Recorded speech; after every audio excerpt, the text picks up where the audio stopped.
a southern Arizona police officer runs down a suspect. Phoenix police officer asking for his job back. He kicked a man's teeth out. New developments in the firing of two Denver police officers who beat and pepper sprayed a group of women. The local gas station owner suing two Denver cops, saying they punched him while he was handcuffed. The Cleveland Division of Public Police engages in a pattern and practice of using excessive force. This video of Buffalo police officer hitting a man with his baton is raising new questions. There's been a sea change in law enforcement. We need to be transparent until it hurts. You need to get out of the street or you will be subject to arrest. We have now people that don't trust police and they even hate police. You're never going to completely eradicate use of force. Bad guys don't want to go to jail. The images are powerful, but by themselves, do they distort the big picture? Good evening, I'm Darcy Spears. Channel 13 Action News, along with 21 Scripps investigative teams and our national bureau in Washington, D.C., requested raw numbers from law enforcement agencies across the country. Our 5-month investigation found use of force by police is not necessarily on the rise nationwide. Tonight, you will hear from our team of reporters, and what we've discovered shows there is a critical need for a standardized use of force tracking system. At stake, the fragile relationship between citizens and police officers sworn to serve and protect. It is impossible to forget the last moments of Eric Harris's life. Tackled to the ground, then shot by Reserve Deputy Robert Bates. I think to myself, why did this have to happen, and how much longer will the citizens of America put up with it? Andre Harris is Eric's brother. Just because you got a badge and a gun, and you can, don't mean you should. Eric's death led to manslaughter charges against Bates. What do we want? Justice! Sparked protests and a grand jury investigation, eventually leading to widespread change at the Tulsa County Sheriff's Office. Does it really have to come to my brother dying to know that there was a problem there the whole time? Tulsa Police Chief Chuck Jordan has taken steps to bring his numbers down. Every class of rookies, every in-service training, we're emphasizing de-escalation. TPD records show in 2014, officers used force 564 times. In the first 5 months of this year, 213. I think we're realizing that we don't have to be as heavy-handed, nor should we be as heavy-handed. Get on the ground, take your hands out of your pockets. Damn, with the gun too though. The guy got a gun. Wow, you're tough. You're a real tough guy. This deputy came armed with a canine and a gun after a group of men were stopped for hopping a lowrider in the middle of the street. I'm like, wow, like all this for hopping a car? I couldn't believe it. Why am I being detained for? Phone down now. Luckily, we had a video. So if we didn't have this video, we wouldn't be standing here right now. If at any point you're having a conversation with somebody, is it necessary to push them to the ground and hit them? Brandon Schreiber is the guy in this video getting shoved by Denver police officer Choice Johnson, whose 30-day suspension was recently overturned. The city is now appealing that decision. An officer who is trained, very well trained to manage situations far more intense than that, should not need to use that type of force. The reality is there are officers who use force inappropriately, and we need to deal with that. Then there was Tamir Rice. On November 22nd, 2014, the 12-year-old was shot and killed by Cleveland police. My son was a baby, you know, innocent, too young to even understand what's going on. Police can use deadly force where the police have probable cause to believe that the suspect poses a threat of death or serious bodily harm to the public or the police. This is terribly important. Police officers are given this awesome power to make arrests, to use force, and to take human life when it's legally justified. We ought to have data on that. There's no excuse for not having it. Over the past 5 months, our Scripps investigative team of reporters dug into the use of force records from police agencies across the country. Scripps discovered that more than half of the agencies show use of force is actually going down, with just a quarter on the rise. It's true in Overland Park, where police records there show a steady decline. Baltimore is one of those departments leading the downward trend in excessive force. And the Pima County Sheriff's Department may be headed for its lowest use of force for many years. Phoenix PD's self-reported use of force has stayed relatively flat in the last few years, from 451 to a high of 525. But compared to other large departments, is that good? Bad? Well, without reviewing every single incident, it's impossible to tell.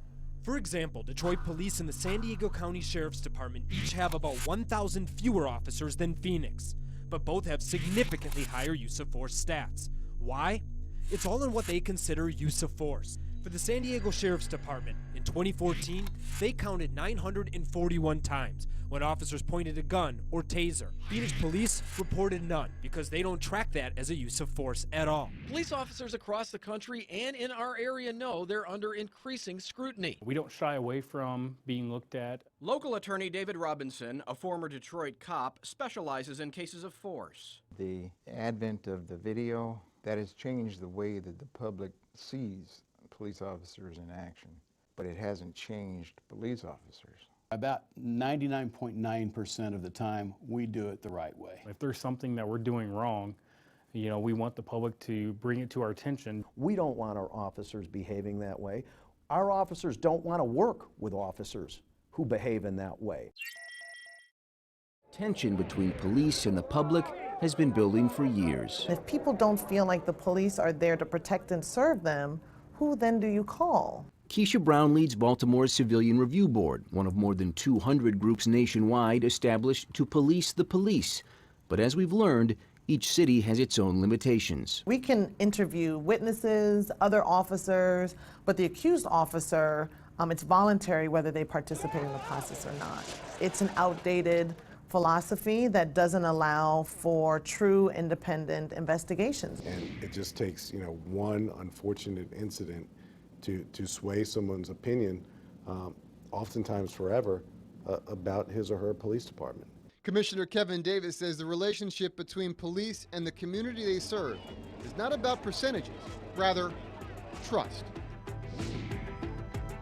This video you're about to see was watched by people around the world. It came out of a Las Vegas casino.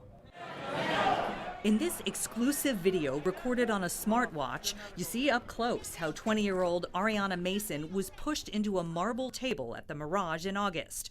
Ariana claims she was just trying to help a friend who was being harassed by a Mirage security guard. But then things got out of control. It was so chaotic, even Ariana says she doesn't remember everything that happened. All I remember was coming to and having blood rushing down my face, onto my clothes, onto my shoes, onto the floor. She admits to punching the officer, but says she had tunnel vision resulting from a fight or flight instinct, and she didn't know he was a cop. Contact 13 obtained this arrest report from that night when Ariana was charged with battery on a protected person for punching Officer Izzo. The details in the report mention nothing about how things went down as seen in the surveillance video. Aside from the alleged excessive force against Ariana, take a look at this. Here you see cops jumping a wall into a bar inside the Mirage. Witnesses tell us the officers were demanding that people get rid of their cell phone video from that event, even threatening them with arrest. And you can clearly hear the voice of a woman reported to be a female security guard demanding this video. We talked with a woman who witnessed everything. She shot the exclusive smartwatch video. She doesn't want to be identified, but talked to us by phone and explained why she was willing to get into the fray. Oh my God, as a woman, I couldn't imagine what she was going through. It was brutal. And they were taking down anyone that was standing around. Ariana was taken to UMC for her injuries, which her lawsuit says included 2 broken teeth. Metro concluded their officer used an appropriate amount of force. Coming up, we reveal why some say police use of force information is less than reliable. Well, why is one agency capturing it one way, another agency capturing another? That's a problem. I am not afraid of the stats. Bring them on. And later, discover what progress, if any, is being made to fix the problems. If you can collect data on one side of the equation, you ought to be able to collect the other side. There's really no excuse for this. When Focus on Force continues.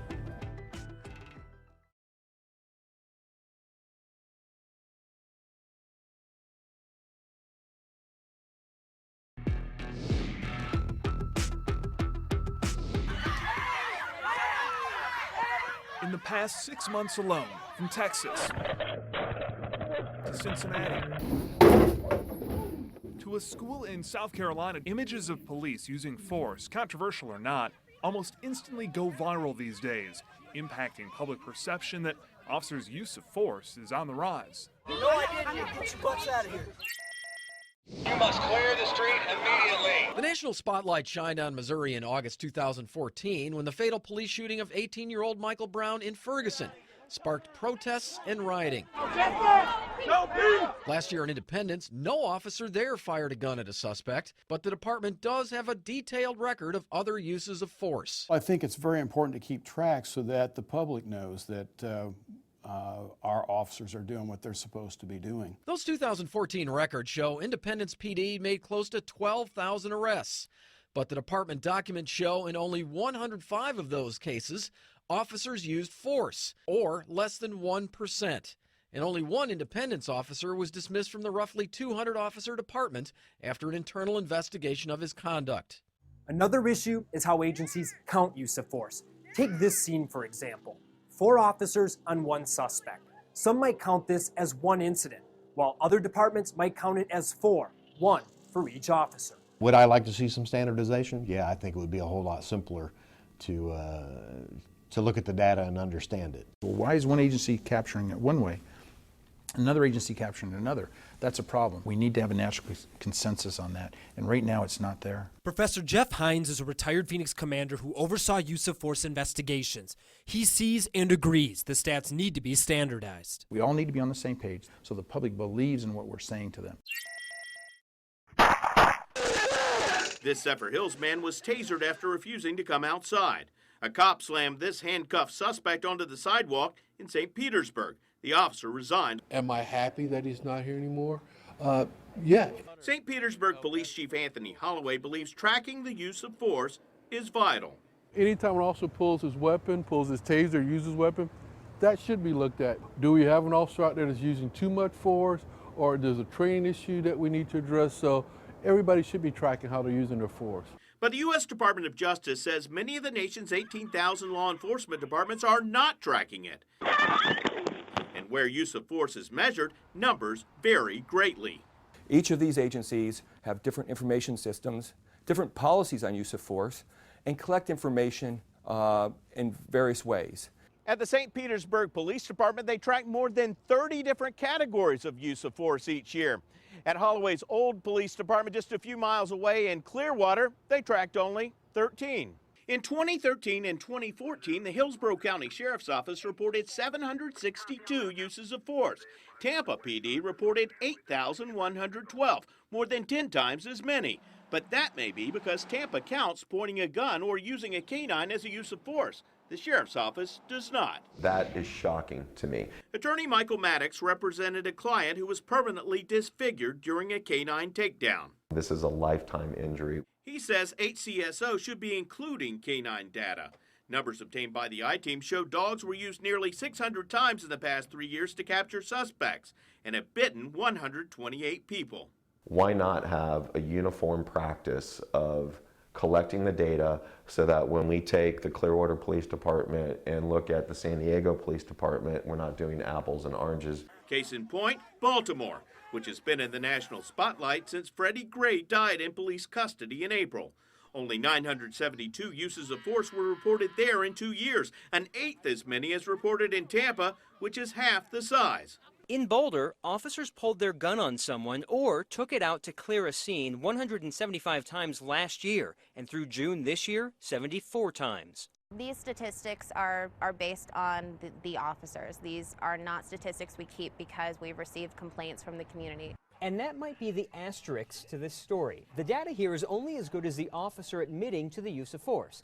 We found there's no required uniformity between departments, so we can't compare Denver's data here to Jeffco or Golden to Arvada. We showed you one use of force incident for a KCMO police officer from last year. However, when we asked KCMO PD for yearly use of force records, we were told they're not accessible in any type of annual report, nor are they available for the public online. KCMO PD is far from alone with its lack of public information on use of force incidents. Only 1/4 of the law enforcement agencies giving any data to Scripps at all made that information easily available to you, the public. Well, there's nothing to hide. Here in Southwest Florida, use of force statistics are easily accessible. According to records from Fort Myers Police, use of force cases dropped from 94 in 2010 to 36 so far this year. Now, the DOJ says it's working to develop a way to standardize use of force data, something that will put videos like these into context, and something the International Association of Chiefs of Police wants. I am not afraid of the stats. Bring them on, because when the public sees the millions and millions and millions of citizen contacts that we have, and that 99% of them no force is used, that's powerful. Coming up next, is needed change happening fast enough? People in authority just haven't cared. The only thing we can do in response to it is fight to put that community goodwill back. When Focus on Force returns.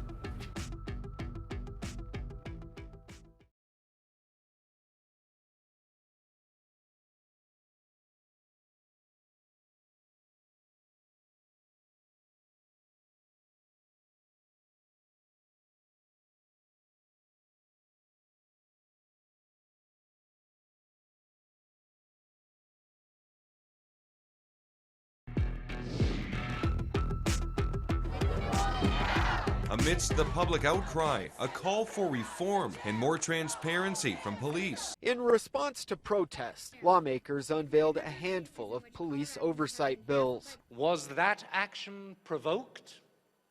Was this use of force justified? All the goodwill that you try to put into the bank every day of the week, 7 days a week, this police department is making deposits in our savings account, deposits in our checking account. But even if the department works to take 2 steps forward from such damaging video, it almost always seems more footage surfaces to push police 1 step back. The only thing we can do in response to it is fight to put that community goodwill back into that account. There's really quite a bit of momentum right now as a result of the events of the past year and a half. Douglas Weissman is the training section commander for Cincinnati Police and vividly remembers the riots of 2001. How you were taught to handle things in 2001 compared to what you're teaching now, how different is that training? That's a really good question. Let me see your hands! It's the intensity has went up. We train more. There's a greater emphasis on de-escalation techniques. After 2001, we went into a electronic database system. It calculated patterns of conduct for us based on use of force reports. It was a new way of monitoring officers. Their every decision put into a computer, compared and analyzed. How many complaints do you have? What do they each say? What did you do? How many pursuits? How many tasings? So there's really been a lot of progress, and that's probably one of the best things that's happened. In May, Cleveland and the Justice Department reached a consent agreement that will oversee changes in the police department. Our goal is to have real reform that will be sustainable. This agreement is a major step in getting us to that point. We want all our officers to be trained because, again, there are components within crisis intervention training that officers can use in everything. Police officers here in Cleveland need to just look across Lake Erie to the city of Detroit for answers as to what it's like to deal with federal oversight of the department. And one thing Cleveland can learn from Detroit? They grow up being scared of the police. A city's journey through the winding road of a consent decree. Yeah, everything's good. Yeah. We're not so used to seeing you guys right? Scared us. In Detroit, that road has been going 12 long years. Sergeant Ruiz admits federal oversight has had a big impact on many officers on the force, now required to wear body microphones. Training has doubled. Having to qualify with our weapon every 6 months, as opposed to before it used to be every year. Having to go to training a lot more often, being trained more on culture awareness, being trained more on how to handcuff somebody, being trained more on how to approach people. On Tuesday, the San Diego City Council gave the go-ahead to buy 144 more body cameras. The department claims everyone's behavior improves when they know they're being recorded. Officers want to use force as a last resort. And that's, again, it's determined on the suspect's actions. When our officers know how closely we look at it, they police themselves better, but they also police the officers around them better. But will it make a difference in the numbers? We have variability across place in terms of how they keep their records, local laws, local policies. So all of these present challenges in terms of collecting a standardized, uniform collection on use of force. The FBI has for decades collected and published data on officers assaulted and injured in the line of duty. Well, if you can collect data on one side of the equation, you ought to be able to collect the other side. There's really no excuse for this. While it's been a turbulent year for the community, the alderman believes the majority of people have helped make positive strides forward. Many people want things to just get back to normal, and that's a struggle because normal wasn't working for everybody, and so we have to find a new normal where more people feel included and that it is more just and fair. You want a single or a double? Across the street, Ferguson Burger Bar still stands untouched by rioters. Like the signs on his wall, Charles Davis sees signs of positivity. It took us this long to get here. It was a long time. I mean, it's been this way for a long time, so it's just not going to change overnight. It's not going to just say, poof, okay, it's all better overnight. Plain truth is on the lack of a national database on people shot and killed by the police, just simply indifference. People in authority just haven't cared. The United States of America. Every member of this community expects, deserves the protection of law enforcement that has an effective, responsible, respectful, and most importantly, constitutional way of doing business. Right now, of course, our biggest mission is trying to make sure that we have public confidence and public trust in what the men and women do on the streets every single day.